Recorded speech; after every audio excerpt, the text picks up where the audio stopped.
What makes a good teacher? Ang totoong guro ay modelo ng pagsisikap.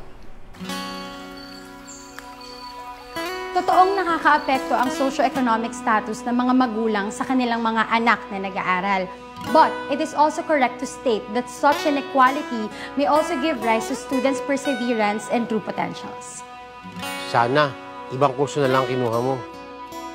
Pagtuturo po ang gusto ko. Masalamat na lang ho tayo, makakagraduate din po ako. Kung may siguradong tao na aasenso talaga, ikaw na ikaw yun. First time mo dito, Iha? Opo. Kayo pa person niyo rin? Marami na ako nakasabay na teacher na ngayon. Ilang taon ka pa ba magsasakripisyo, ha? Yung pinagsisintir mo, alam mo na dapat ngayon. Ano ko pa naman, naiintindihan mo ng lahat. Good morning, class! Good morning, teacher! Good morning, classmates! Ilog na malalim, lampas hanggang baywang. Araw-araw tumatawid, maabot lamang ang daan patungong tarukan. 50 years ka nang nagtuturo, di ba?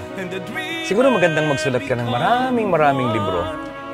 Kahit kailan, hindi ko naisip na titigil ako sa pagtuturo.